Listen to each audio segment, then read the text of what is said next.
தெய்வ புராணத்தை நிறுத்துறீங்களா? எப்ப பார்த்தாலும் தெய்வம் தெய்வம். இது என்ன புதுசா? இந்த நாடகத்தை எத்தனை வாட்டி பார்த்துருக்கோம்.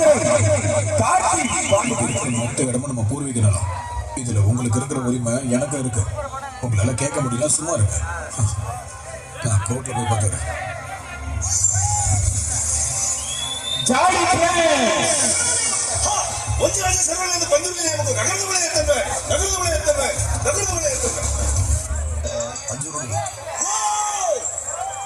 இந்த இடம், நிலம், சொத்து இது எதுவுமே இந்த ஊருக்காரங்களுக்கு சொந்தம் இல்லை. இது உங்களோடது கூட இல்லை, என்னோடது. நீங்க தான் இதை எனக்கு திருப்பி கொடுக்கணும். ಬಹಳ ಒಳ್ಳೆ ಪ್ರಾರ್ಥನೆ ಗುತ್ತಿನಾರೆ. ನಿಮ್ಮ ಜಾಗ ನಾನು ಹಿಂದಿರಿಸಿಕೊಡ್ತೇನೆ. ಊರವರ ಜಾಗವನ್ನು ನಾನು ನಿಮ್ಗೆ ಹಿಂದಿರಿಸಿಕೊಡ್ತೇನೆ. ಆದ್ರೆ ನಾನು ಇಲ್ಲಿವರೆಗೆ ನಿಮಗೆ ಕೊಟ್ಟಂತ ನೆಮ್ಮದಿನ ನೀವು ಹಿಂತಿರಿಸಿಕೊಡ್ಬೋದಾ ಗುತ್ತಿನಾರೆ? இது பாருங்க, உங்களால திருப்பி வாங்கி கொடுக்க முடியாதா? பரவாயில்ல, இதை நான் எங்க போய் வாங்கணுமோ அங்கேயே போய் வாங்கிக்கிறேன்.